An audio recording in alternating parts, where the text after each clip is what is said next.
Quizás un buen resumen del tema anterior que vimos el domingo pasado, hermanos, serían las palabras de nuestro Señor Jesucristo, allá en Mateo capítulo 16, versículos 24 al 27, que dijo, si alguno quiere venir en pos de mí, ¿qué dijo? Niéguese a sí mismo, ¿y qué? Tome su cruz cada día, ¿y qué? Sígame. Porque todo el que, ¿qué? Quiere salvar su vida, ¿qué dice que va a pasar? ¿Qué nos enseña eso, hermano? Que la salvación ¿de quién es? ¿Verdad? Es del Señor, ¿verdad, hermanos? El que quiere salvar su vida, la perderá. Hablamos, ¿verdad?, del moralista y del religioso el domingo pasado, ¿no? Todo el que quiere salvar su vida la perderá, y todo el que pierda su vida por causa de mí, ¿qué dice? La hallará. Porque, ¿qué aprovechará el hombre si ganare todo el mundo y perdiere su alma? Mire pues, hermano, ¿qué aprovechará el hombre si ganare todo el mundo? ¿O qué recompensa dará el hombre por su alma? ¿Habrá alguna recompensa que nosotros podamos dar, hermanos, para ganar nuestra alma, para que nuestra alma pase a la eternidad con el Señor? Luego dice, porque el Hijo del Hombre vendrá en la gloria de su Padre con sus ángeles. Mire pues, hermano, mire qué promesa más hermosa. Porque el Hijo del Hombre vendrá en la gloria de su Padre con sus ángeles. ¿Y qué dice que va a pasar cuando Él venga? Ahí está. Entonces dice, pagará a cada uno, ¿verdad? Es el versículo 27, Mateo 16, 27. Y entonces pagará a cada uno, ¿cómo dice? Conforme a sus obras. Mire, pues pagará a cada uno conforme a sus obras. Ahora, no podemos salvarnos a nosotros mismos. No podemos justificarnos a nosotros mismos. No hay nada que podamos hacer. No somos lo suficientemente buenos para que Dios nos acepte. No lo somos. Si somos honestos con nosotros mismos, nos damos cuenta que no somos lo suficientemente buenos para que Dios nos acepte. Pero Dios en su amor también, hermanos, debe juzgar. En su amor, hermanos, Dios en su amor siempre nos condenaría porque su juicio es justo para todos. No es como el juicio de este mundo, ¿no? Yo entiendo, los jueces buscan acercarse más a la justicia, pero yo estoy seguro que allá adentro de ellos, ¿verdad? A veces toman una decisión allí como jueces y se dan cuenta que tuvieron que jalar un poquito para el lado, aunque quizás hubiera sido mejor un término medio. Pero con Dios no es así. Dios es tan justo, hermanos, que en su amor finalmente nos condenaría a todos. Y el apóstol Pablo lo dice, por supuesto, lo vamos a ver allá en el capítulo 3, que no hay justo ni a un uno, no hay quien entienda, no hay ni siquiera uno, no hay quien haga lo bueno, no hay ni siquiera uno. Dios no es justo para unos e injusto para otros. Ahora bien, vemos acá en palabras, hermanos, de nuestro Señor, que el juicio de Dios será, como dice, conforme a sus obras. El juicio de Dios va a ser conforme a sus obras. Entonces, al finalizar, hermanos, también encontramos allá en Apocalipsis, capítulo 22, al finalizar la revelación que Dios le da al apóstol Juan, con relación a las cosas que van a suceder, ¿verdad? Todo eso es el Apocalipsis, ¿verdad? Con relación a las cosas que van a suceder. El Señor le da esperanza a Juan, que es el que escribió Apocalipsis, ¿no? Le da esperanza a Juan y nos la da a nosotros ahí en Apocalipsis capítulo 22, versículo 12. Vea, por favor. Apocalipsis 22, 12. Después de relatarle todas las cosas que van a pasar, ¿no? Lo triste, los 7 años de tribulación que va a pasar el mundo, ¿no? Y luego los 1000 años del reino de Cristo, reino milenial de Cristo. Y luego la condenación eterna. Ahí en el capítulo 21 de Apocalipsis, caemos al capítulo 22 y dice, he aquí, mire lo que le dice 22:12, he aquí, yo vengo, ¿cuánto le dice? Pronto. Y mi galardón conmigo. Mire pues. Y mi galardón conmigo. Y luego dice, remata diciendo, para recompensar a cada uno, ¿cómo dice? Hermanos, el apóstol Pablo dice que el día en que se revele el justo juicio de Dios, vamos a Romanos ahora, por favor. Mira, aquí ya le mostré dos pasajes, ¿verdad? El de nuestro Señor Jesucristo, el de la revelación de Dios al apóstol Juan, que dice que le va a dar a cada uno según su obra. Y luego vamos a Romanos, por favor, capítulo 2, versículo 6, que es el que nos toca ver en esta mañana. Apocalipsis 2:6 dice, el apóstol acá, ¿verdad? Dice que el día en que se revele el justo juicio de Dios, dice, ¿qué dice versículo 6? El cual pagará ¿a cómo dice? A algunos sí, a algunos no. No, a cada uno, everything, ¿verdad? Todos, a cada uno, conforme, ¿qué? A sus obras. Entonces esto nos hace pensar, hermanos, que el día cuando el hombre sea presentado delante de Dios, se presente delante de Dios para recibir un veredicto, podemos decir así, Dios emitirá su juicio en base a sus obras. Va a emitir un juicio en base a las obras. Ahora, Pablo, hermanos, nos ha venido diciendo que un estado justo ante Dios solo lo puede dar Dios, ¿cierto? Es lo que hemos venido diciendo, que la justicia es ¿de quién? De Dios, y es imputada al hombre por la fe, ¿en quién? En la persona correcta. Entonces eso es lo que el apóstol Pablo nos ha venido diciendo en los versículos anteriores y en el capítulo 1 también, cuando nos dice que el justo por la fe vivirá. Ahora, la pregunta entonces que nos debemos hacer es, ¿se está contradiciendo el apóstol Pablo? Porque ya nos dijo que el justo, la justicia es de Dios. Pero aquí nos está diciendo que pagará cada uno conforme a sus obras. ¿Se estará contradiciendo el apóstol Pablo? ¿O será que está enseñando que debemos agregar obras a la fe para presentarnos ante Dios en el juicio final? Fíjese, hermanos, que Pablo, acá, está citando un pasaje del Antiguo Testamento, que es Salmos, lo vamos a ver, por favor, Salmos 62:12, que dice, y tuya, oh Señor, es, ¿qué dice? Misericordia, porque tú, ¿qué? Pagas a cada uno conforme a su obra. Mire pues, entonces Pablo acá está citando este pasaje, hermanos, del Antiguo Testamento. Mire, David pone en contraste, hermanos, a dos grupos acá. David acá pone en contraste dos grupos de personas. En todo este pasaje, dos grupos de personas pone en contraste David acá. Los del primer grupo, hermanos, hacen planes en contra del rey escogido de Dios. Ese primer grupo dice, ellos mienten, dicen una cosa y hacen otra. Veamos si quiere el Salmo, por favor. Vamos al versículo 1. Dice, en Dios solamente, mire pues, en Dios solamente está callada mi alma, de Él viene, ¿qué? Mi salvación. Él solamente es mi roca y mi salvación, es mi refugio, no resbalaré mucho. ¿Hasta cuándo? Aquí viene el primer grupo. ¿Hasta cuándo maquinaréis contra un hombre tratando todos vosotros de aplastarle como pared desplomada y como cerca derribada? Solamente consultan para arrojarle de su grandeza. Aman la mentira porque con su boca bendicen pero maldicen en su corazón. Alma mía. Aquí viene el segundo grupo. Alma mía, en Dios solamente reposa porque de Él es mi esperanza. Él solamente es mi roca y mi salvación, es mi refugio, no resbalaré. En Dios está mi salvación y mi gloria, en Dios está mi roca fuerte y mi refugio. Esperad en Él, a veces, en todo tiempo, oh pueblos, derramad delante de Él vuestro corazón.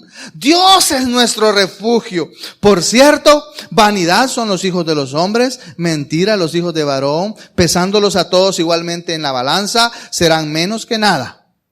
No confiéis en la violencia ni en la rapiña, no os envanezcáis, ni se aumenten, y si se aumentan las riquezas, no pongáis el corazón en ellas.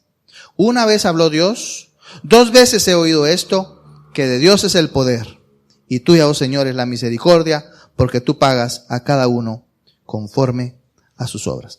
Entonces, acá, hermanos, David está poniendo en contraste estos dos grupos. Dije, los del primer grupo hacen planes en contra del rey escogido de Dios, pero ellos mienten, dicen una cosa y hacen otra.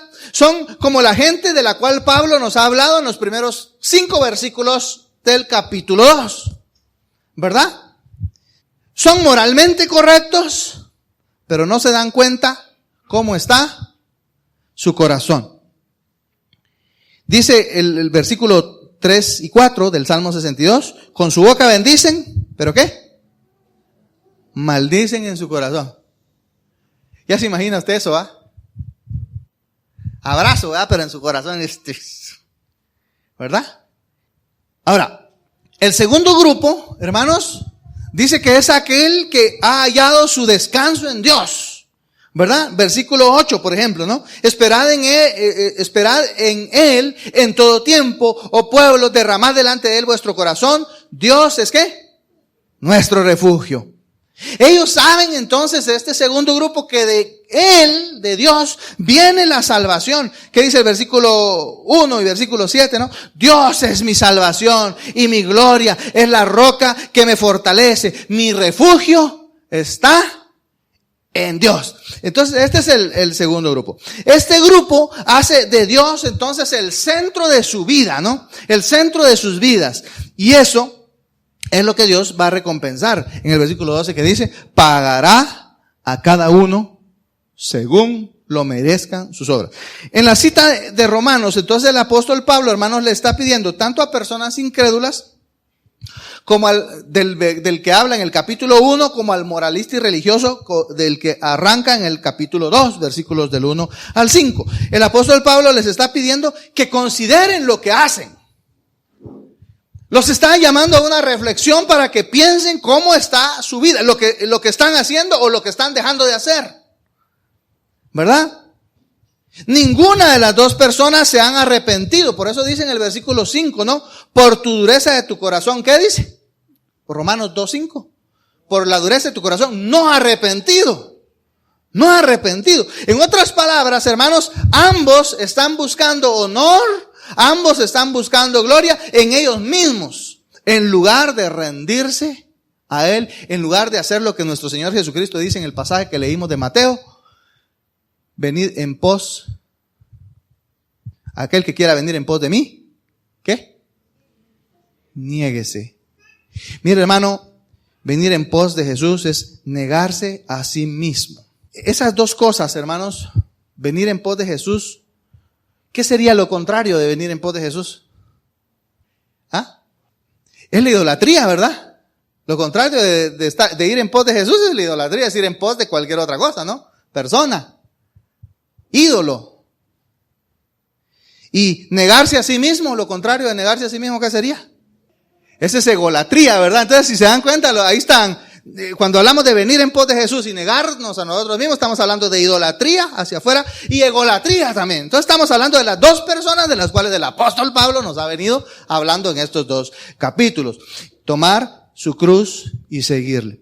Ahora, Pablo está diciendo, hermanos, que las obras importan. El apóstol Pablo acá nos está enseñando que las obras importan. Ahora, debo decir que no son la base para la salvación, sino que más bien, hermanos, son la evidencia de que tenemos esa fe que decimos tener, esa fe que salva. David está diciendo allá en el pasaje que leímos, hermanos, que lo que importa es la relación que una persona tiene con Dios. Dios es su roca, Dios es su salvación. Y por supuesto que esa relación con Dios, hermanos, trae como resultado una manera diferente de vivir, una manera diferente de actuar, un estilo de vida diferente. En pocas palabras, hermanos, las buenas obras hacen evidente que tenemos verdaderamente la fe que salva. Pero, no son, hermanos, no se suman, como quien dice, no se suman a nuestra fe.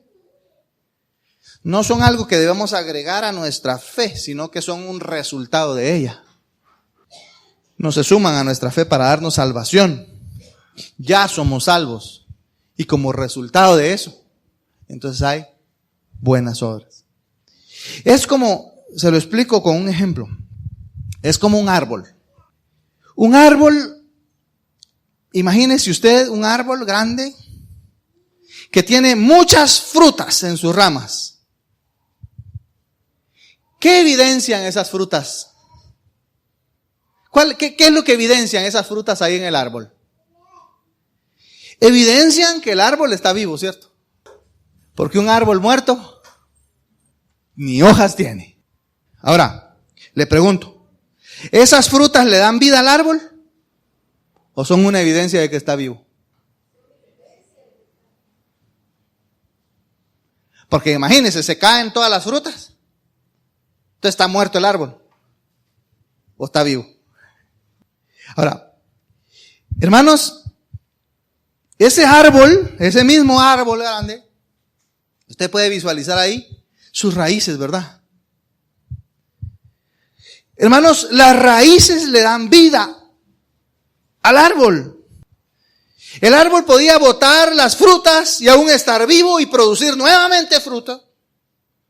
Pero son las raíces las responsables de la vida del árbol porque extraen esos nutrientes de la tierra, extraen las vitaminas que tiene la tierra, las raíces son las responsables de eso. El agua, ¿verdad? El agua. Y sabe que mientras hayan raíces hay esperanza. Les contaba hace algún tiempo, ¿no? Nosotros batallamos mucho con un árbol ahí en nuestra cuadra, ¿no? Era un árbol que había sembrado el misionero que fundó la iglesia. Cortamos el árbol, yo era niño, digo cortamos, ¿no? Como la mosca que va encima del toro, ¿no? Cortamos el árbol y volvía a brotar. Se volvía a cortar y volvía a salir. Fíjese que llegamos con un barreno y le cortamos y en el tronco le metimos barreno y le echamos grasa de vehículo y ahí venía el árbol otra vez. ¿Sabe por qué? Porque tenía raíces. Mire, empezamos finalmente a abrir un hoyo y le dábamos y no podíamos sacar el tronco porque estaba. Y le dábamos al hoyo. ¿No? Finalmente nos rendimos, no pudo ni el misionero, ni mi papá, ni yo. Y le pedimos a unos muchachos favor. Abrieron un tremendo hoyo y sacaron una raíz que era casi el tamaño del árbol. Y ahí entonces sí. Entonces las raíces son las responsables de la vida del árbol. Le trasladan al árbol esas vitaminas para que esté vivo. Entonces, de la misma manera, hermanos, la fe en Cristo por sí sola da nueva vida. La fe son como esas raíces. Dios nos da su justicia a todo aquel que cree. Pero una vida cambiada y recta, hermanos, es ese fruto que demuestra que de verdad tenemos fe. De verdad tenemos esa fe. Y por eso nuestro Señor Jesucristo dice en Mateo capítulo 7, por favor vea conmigo. Yo sé que ustedes se saben ese pasaje. Mateo 7, 18 al 20 dice, no puede el buen árbol dar ¿qué? No puede, dice. Ni el árbol malo dar frutos buenos. Luego dice, todo árbol que ¿qué? Que no da buen fruto es cortado y echado en el fuego. Así que, y este es lo que nos hace entender bien el ejemplo, así que, por sus frutos los conoceréis. Podemos entender entonces, hermanos, que si nuestra vida no está siendo transformada, ni dirigida por la fe que decimos tener, entonces debemos preguntarnos si nuestra fe es sincera, es real, es verdadera. Por eso el apóstol Santiago dice allá en la epístola a Santiago capítulo 2 versículos 18 al 20 dice, pero alguno dirá, dice Santiago, tú tienes fe y yo tengo obras. Entonces empieza una discusión ahí, ¿no? Alguno dirá, tú tienes fe. Ah, pues tú tienes fe y yo tengo obras. Y entonces dice Santiago, muéstrame tu fe sin tus obras y yo te mostraré mi fe por mis obras. Mas ¿quieres saber, oh hombre vano, que la fe sin obras es muerta? Entonces las obras, hermanos, son un resultado de una vida de fe. No existe, hermanos, obras justas y aceptables sin fe. Le explico. Le repito primero. Escuche lo que le voy a decir porque luego le voy a poner, solo le voy a mencionar un ejemplo. No existen obras justas y aceptables sin fe. El ejemplo que se me viene a la mente es Caín. ¿Qué hizo Caín? Hizo obras, ¿verdad? ¿Fueron aceptables sus obras que hizo? ¿Por qué? No eran producto de su fe, ¿verdad? Llevó de la tierra, dice, del producto de la tierra. Llevó ahí del producto de la tierra. ¿Verdad? No existen obras justas y aceptables sin fe. Pero también les digo, no existe fe sin obras. Y el otro ejemplo es el hermano de él, Abel. Abel. No existe fe sin obras. ¿Qué hizo él? Llevó también un sacrificio. ¿Producto de qué? Producto de su fe. Llevó lo mejor. No del trabajo de él, no, lo mejor que había, eso escogió él. Hermanos, las obras agradables a Dios son solamente aquellas, hermano, que son producto de una vida de fe. Dios pide fe. Y por eso el mismo autor de Hebreos dice que sin fe no se puede agradar a Dios. Podemos hacer miles de obras y dejar nuestra vida y decidir morir nosotros por alguien, dice el mismo apóstol en otro pasaje, ¿no? Y sin embargo, eso no vale, porque sin fe es imposible agradar a Dios, porque es necesario, dice, que el que se acerca a Dios crea que le hay y que es que lo que estamos estudiando de las obras, ¿verdad? Galardonador de los que le buscan, ¿verdad? Entonces, hermanos, el resultado evidente de la fe van a ser las obras. Podemos entonces quizás preguntarnos, hacer un análisis. ¿Cuáles son los indicadores que muestran si un corazón está bien con Dios? Y eso nos lo va a mostrar el apóstol en los versículos 7 al 16. 7, 8, ¿verdad? Inicialmente. Vamos a Romanos, por favor. Romanos 2. Romanos 2:6 dice, el cual pagará a cada uno conforme a sus obras. Vida eterna a los que, ¿qué? Perseverando en bien hacer, buscan gloria y honra e inmortalidad. ¿Pero qué? Ahí está el contrario, ¿no? Pero ira y enojo a los que son contenciosos y no obedecen a la verdad, sino que obedecen a la injusticia. Tribulación y angustia sobre todo ser humano que hace lo malo, al judío primeramente y también al griego. Pero gloria y honra y paz a todo el que hace lo bueno, al judío primeramente y también al griego, porque no hay acepción de personas con Dios. Entonces, hermanos, ¿cuáles son los indicadores que muestran si un corazón está bien con Dios? El apóstol Pablo nos muestra aquí dos. El primero de ellos es perseverancia en bien hacer. Perseverar en hacer el bien. Es decir, hermanos, tienen un estilo de vida de bien. ¿Se equivocan? Sí, se equivocan. ¿Fallan? Sí, pero no es ese su estilo de vida. No es su práctica de vida, constante de vida. Esa perseverancia de la cual habla aquí, hermanos, significa mantenerse firmes y constantes. Significa mantenerse soportando, siendo fieles. Y entonces viene a mi mente, ¿no?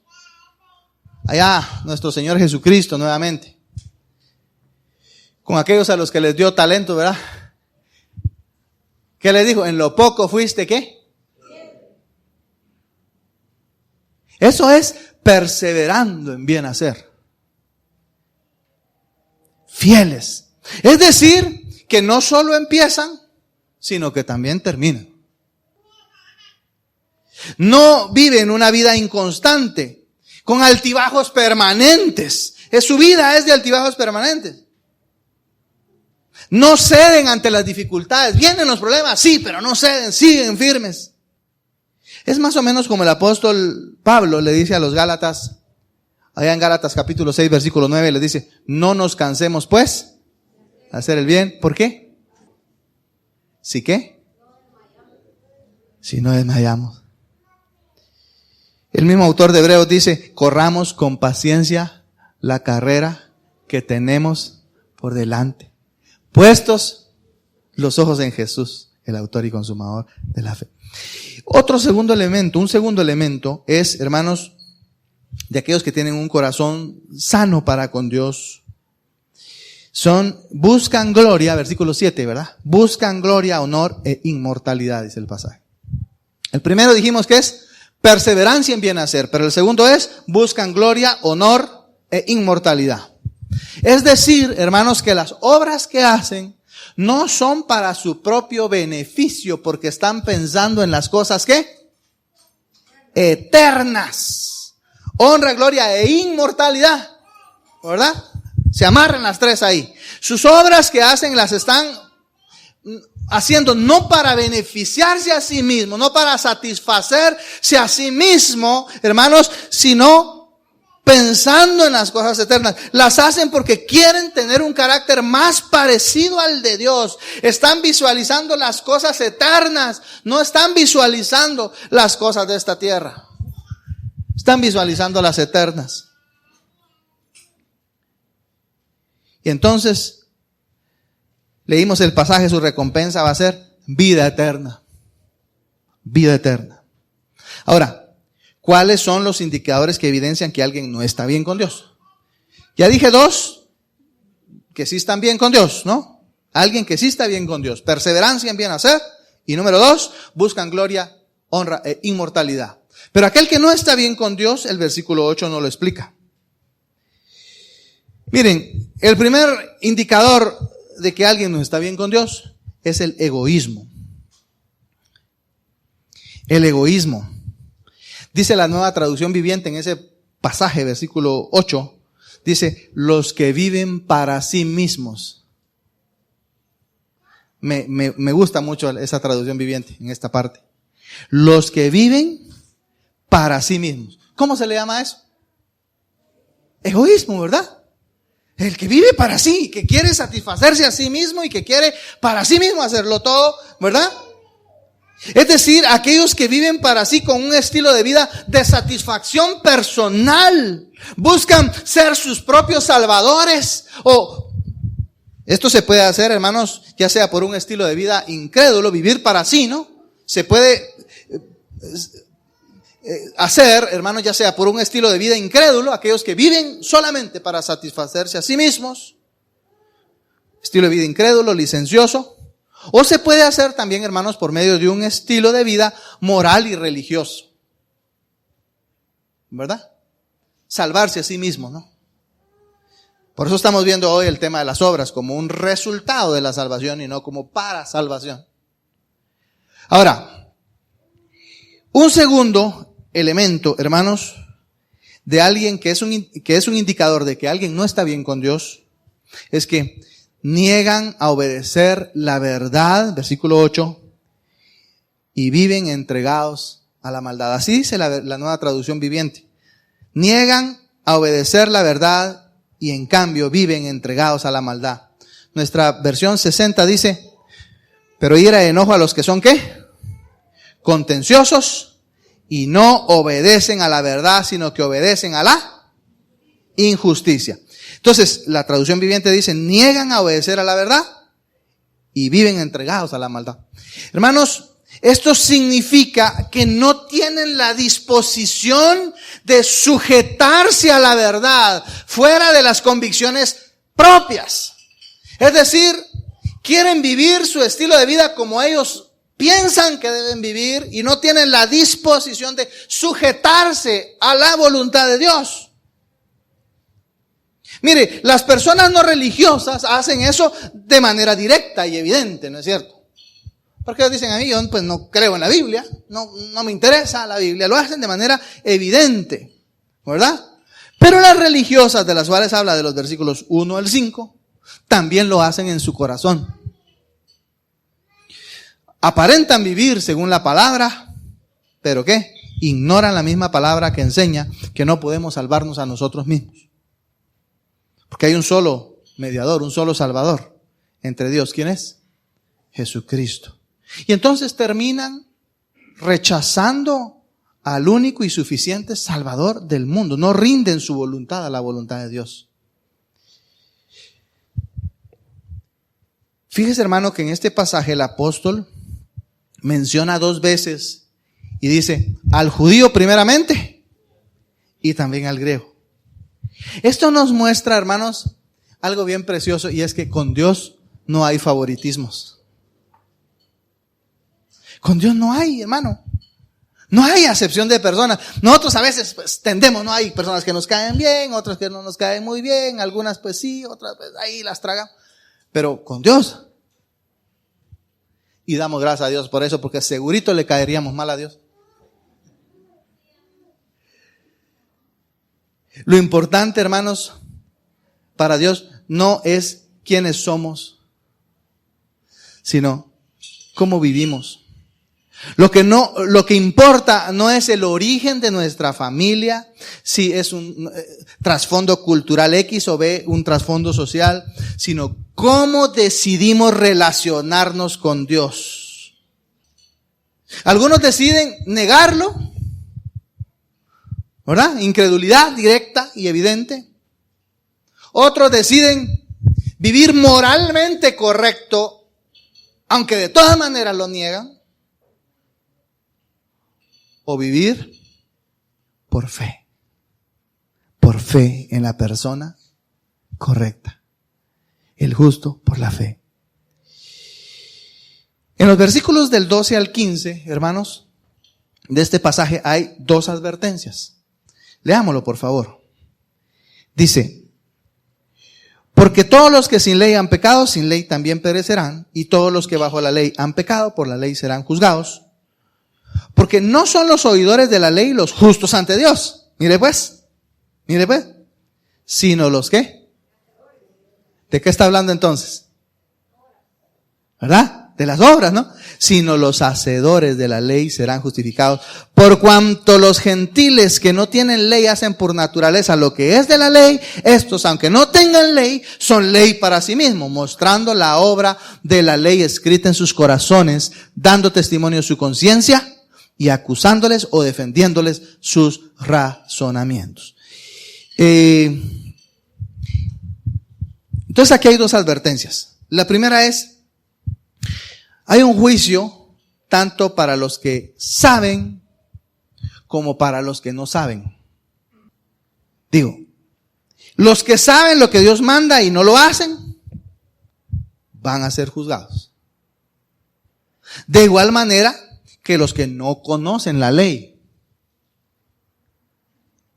Mire, la razón es porque la base del juicio de Dios, hermanos, en estos pasajes, vemos que es el pecado. El pecado es lo que trae juicio. Aquí, cuando habla de la palabra ley, no se está refiriendo específicamente a la ley de Moisés, hermanos, sino que está hablando de la ley de Dios en general. Tanto en las escrituras como en la naturaleza. Así que el que no tiene la ley de las escrituras, tiene la ley de la naturaleza. Lo veíamos hace algunos domingos, ¿no? Tiene la ley de la naturaleza para guiarle. Un conocimiento, podríamos decir así, instintivo del bien y el mal, ¿no? Es como ese niño que va a meter el dedo en lo caliente, pero se le queda viendo a su papá. Hay un conocimiento instintivo, ¿no? del bien y del mal. Su naturaleza le da la oportunidad de hacer el bien, de decidir hacer el bien. De hecho, su conciencia, dice este pasaje, les da testimonio, su propia conciencia de lo que es bueno y lo que es malo. Por eso dice el versículo 15, dando testimonio a su conciencia. ¿Y qué dice? Versículo 15. Acusándoles, ¿o qué? Defendiéndoles sus razonamientos.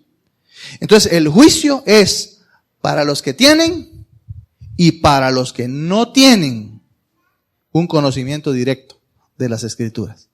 Para ambos es el juicio. Pero una segunda advertencia, hermanos, que encontramos en estos versículos de 12 al 15 es que Dios conoce el corazón.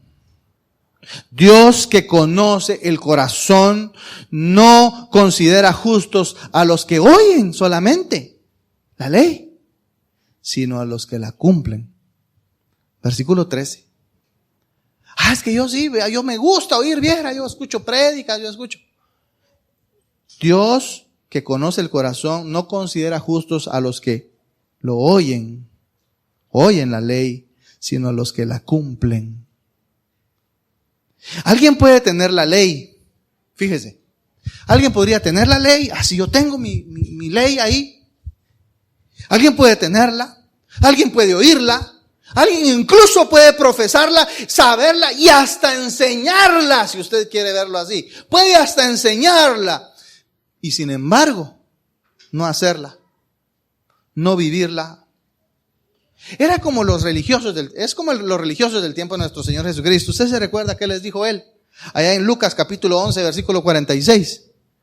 Mire, veámoslo. Lucas 11, 46. Mire lo que les dijo. Y Él dijo, ay de vosotros también, ¿qué? Mire, ellos eran hasta intérpretes y maestros y todo, ¿no? Y les digo, ay de vosotros también intérpretes de la ley, porque ¿qué? Cargáis a los hombres con cargas que no pueden llevar, pero vosotros, ¿ni qué? Mire pues, ni siquiera el dedito chiquitito, ¿va? Entonces, hermanos, Dios, que conoce el corazón, no considera justos a los que la oyen, sino a los que la cumplen, a los que la obedecen. Esa es una segunda advertencia. Ahora, quiero concluir, hermanos, diciendo, todos, gentiles, judíos, religiosos, no religiosos, los que quebrantan la ley, los que creen que no lo hacen, todos ante Dios estamos al mismo nivel. Todos enfrentan el juicio de Dios. Todos merecen la ira de Dios. Hermanos, las buenas obras no nos salvan. Pero, hermanos, cuando entregamos nuestra vida a Dios, cuando entregamos nuestra vida por completo a Dios, sincera y honestamente, queremos agradarle a Él. Queremos no solo saber su voluntad, sino queremos hacer su voluntad. Es imposible, hermanos, que un verdadero creyente, conozca la verdad, haya recibido el Espíritu Santo y quiera seguir viviendo en su vida pasada. Cuando entregamos nuestra vida entonces por completo a Dios, queremos agradarle a Él. Por lo tanto, hermanos, las buenas obras son una demostración de agradecimiento por lo que Dios ha hecho. No son un prerequisito para obtener su gracia. Porque ya vimos, ¿verdad? El domingo pasado, cómo son nuestras justicias, ¿verdad? Cómo son, ¿verdad? Como trapos de inmundicia, dice el profeta, ¿no? Así son nuestras justicias. Entonces no son un prerequisito para obtener su gracia porque no podríamos. Pero el hombre no puede salvarse a sí mismo. No importa cuánta moralidad externa tenga o pueda tener, no importa, sea que viva por la ley o por la ley de la naturaleza, está destituido de la gloria de Dios. Lo único que puede hacer el hombre entonces, por eso es que hay un único mediador, hay un único salvador. Lo único que puede hacer es venir a Cristo, entregarle su vida honesta y sinceramente al Señor. Venir a Jesús, dejarse perfeccionar por la justicia de Dios. ¿Qué es esa justicia? Lo hemos estudiado, es en Cristo Jesús. Dice Hechos capítulo 4:12, yo que sé que ustedes solo saben, y en ningún otro hay salvación, porque no hay otro nombre bajo el cielo dado a los hombres en que podamos ser salvos. Mire, hermano, llegará el día, ¿qué dice el versículo 16, Romanos 2:16? El día en que Dios juzgará, ¿cómo dice? Por Jesucristo dice que va a juzgar. Juzgará por Jesucristo los secretos de los hombres, y dice el apóstol, conforme a mi evangelio. El mensaje del evangelio entonces encontramos, hermanos, que no es incompatible con el juicio de Dios. Muchos predican hoy un evangelio en donde dejan de lado la justicia de Dios y solo la dejan de lado del amor de Dios. Pero déjeme decirle, hermanos, la justicia no es incompatible con el evangelio. El mensaje del evangelio no es incompatible con la justicia. Más bien, hermanos, nos muestra que hay un juicio sin escape en donde Jesucristo juzgará al mundo. Incluso hasta en aquello que los hombres incrédulos piensan que es secreto, ¿verdad? Y aquí lo dice, ¿no? Juzgará por Jesucristo los, ¿qué dice? Secretos de los hombres. Aquellos que creían que era secreto, porque para Él no hay secretos, para Dios no hay secretos. Ahora, no quiero dejarlo con este pensamiento de desesperanza. Y termino con 2 Pedro capítulo 3, por favor. 2 Pedro 3, versículo 7. Dice, mire lo que dice, segunda epístola del apóstol Pedro, capítulo 3. Dice, aquí están las dos, ¿verdad? Perspectivas. 2 Pedro 3, 7. Dice, pero los cielos y la tierra que existen ahora, ¿están qué dice? Reservados por la misma palabra, guardados ¿para qué? Para el fuego, ¿cuándo? En el día del juicio y de la perdición de los ¿quiénes? Hombres impíos. Pero luego dice el 13. Pero nosotros, ¿qué dice? Hablando de los creyentes, hermanos. Esperamos según sus promesas, cielos nuevos y tierra nueva en los cuales mora. ¿Qué dice? La justicia. Ay, hermano. Qué alegría saber, hermanos, que nosotros los creyentes, los cristianos, los que hemos descansado en la obra de Jesucristo en la cruz, hermanos, todas estas cosas terribles del juicio de Dios, pues ya no son, ¿verdad? Para nosotros. Nosotros, dice, esperamos, según su promesa, cielos nuevos y tierra nueva, en los cuales mora la justicia.